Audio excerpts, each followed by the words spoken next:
নমস্কার বন্ধুরা। সুজি তো আমরা অনেকে অনেক রকম ভাবে খেয়েছি। এইভাবে সুজির রসবড়া বানিয়ে নিন, নিমেষের মধ্যেই কিন্তু উঠে যাবে। এতটা রসালো আর নরম তুলতুলে হয় এই রেসিপি। হাতে হালকা চাপ দিলেই ভেঙে যাচ্ছে। রেসিপি বানানোর জন্য কি কি লাগছে দেখে নিই। ছোটো বাটির হাফ বাটি মতো সুজি নিয়ে নিয়েছি, আর এখানে কিন্তু একটা ছোটো চামচের হাফ চামচ মতো ঘি দিয়ে দিচ্ছি ননস্টিকের কড়াইটায়। ঘিটা গলে আসার পরে কিন্তু হাফ বাটি সুজিটা দিয়ে দেবো আমি। খুবই অল্প উপকরণ দিয়েই কিন্তু এটা বানানো যায়, আর খেতে কিন্তু ভীষণ টেস্টি হয়।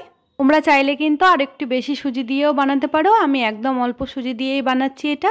তো দেখো, আমি কিন্তু একটা খুন্তি নিয়ে নিয়েছি, আর খুন্তি দিয়ে খুব ভালো করে ভাজা ভাজা করে নিচ্ছি। একটু ভেজে নিলেই হবে, খুব বেশি কিন্তু ভেজে নিলে ভালো লাগবে না। এখানে আমি ছোটো বাটির হাফ বাটি মতো সুজি নিয়েছিলাম, তাই ছোটো বাটির এক বাটি মতো কিন্তু দুধ দিয়ে দিচ্ছি। আর দুধটা কিন্তু একটু পুরো করেই দিতে হবে। দুধ দিলে কিন্তু খেতে আরও বেশি ভালো লাগবে। তো কিছুক্ষণের মধ্যেই কিন্তু এটা জমাট বেঁধে যাবে, অনেক বেশি সময় লাগবে না, খুব অল্প সময়ের মধ্যে হয়ে যাবে। আর এখানে কিন্তু স্বাদ মতো লবণ দিয়ে দিচ্ছি। এই সময় কিন্তু গ্যাসের ফ্লেমটা মিডিয়ামে রেখে এরকম একটা ডো বানিয়ে নিতে হবে। তা যখন আমার সম্পূর্ণ বানানো হয়ে যাবে, এইরকমভাবে ননস্টিকের গা থেকে উঠে উঠে আসবে, তখন বুঝে নিতে হবে যে ডোটা কিন্তু কমপ্লিট হয়ে গেছে। আর একটা কিন্তু চাকতি বেলনা নিয়ে নিয়েছি, মধ্যে কিন্তু আমি একটু ঘি ছড়িয়ে দিচ্ছি, আর খুব ভালোভাবে কিন্তু মেখে নেব সুজির ডোটা। গরম থাকা অবস্থাতেই কিন্তু হাত দিয়ে খুব ভালোভাবে মেখে নিতে হবে। ঘরে বসে মিষ্টি খেতে ইচ্ছে করলে এরকমভাবে কিন্তু বাড়িতে সুজি আনা থাকলেই ঝট করে তোমরাও বাড়িতে বানিয়ে ফেলতে পারবে সুজির রসবড়া।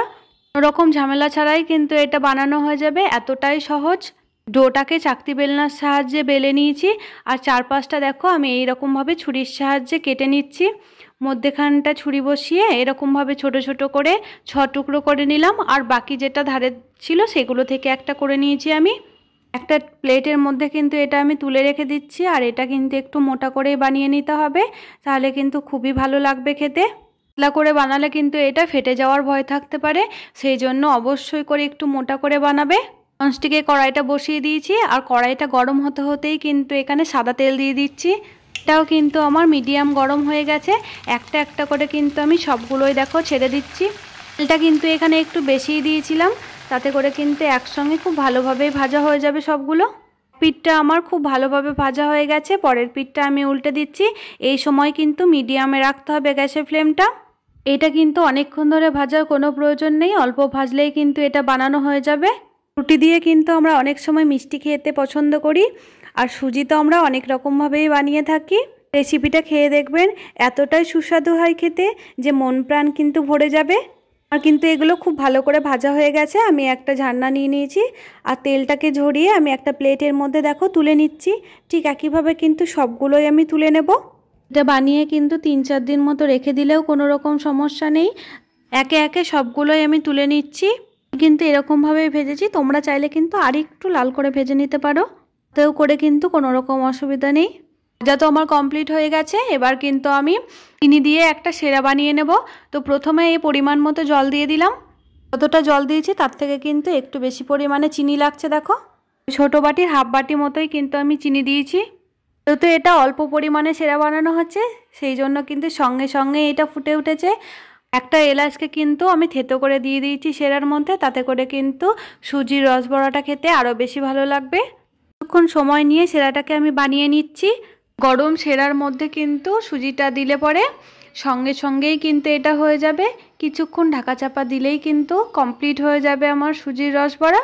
খুন্তির সাহায্যে খুব ভালোভাবে নাড়াচাড়া করে সেরাটা আমি বানিয়ে নিয়েছি, আর এর মধ্যেই কিন্তু একটা একটা করে সুজিগুলো, ভেজে রাখা সুজিগুলো দিয়ে দিচ্ছি। এই সময় কিন্তু গ্যাসটাকে বন্ধ করে দিতে হবে, আর সবগুলোই কিন্তু দিয়ে দিচ্ছি সেরার ওপরে। 5 থেকে 6 মিনিট মতো ঢাকা চাপা দিয়ে রাখলেই কিন্তু এটা বানানো হয়ে যাবে। অল্প সময়ের মধ্যে খেতে মন চাইলেই কিন্তু ঝট করেই বানিয়ে ফেলতে পারবে। আর একটা প্লেটের মধ্যে আমি তুলে নিয়েছি। দেখো, কিন্তু বোঝাই যাচ্ছে কতটা রসালো হয়েছে এটা। ভাবতেই কিন্তু এটা বানানো হয়ে যাবে। এতটাই সহজ আর এতটাই কম সময় লাগে এটা বানাতে। আজকের এই রেসিপি যদি তোমাদের ভালো লেগে থাকে তাহলে কমেন্টে জানাবে। যারা নতুন বন্ধু আছো তারা কিন্তু সাবস্ক্রাইব করে দেবে, থাকা বেলটি অন করে দিও। শেয়ার করতে ভুলো না যেন। দিয়ে ভেঙে দেখাচ্ছি তোমাদের, একটু চাপ দিতেই কিন্তু ভেঙে যাচ্ছে, এতটা রসালো হয়েছে। দিতেই কিন্তু সাথে সাথে মিলিয়ে যাবে। এর মতো টাটা বন্ধুরা, আবারও ফিরে আসছি অন্য কোনো দিন অন্য কোনো রেসিপি নিয়ে।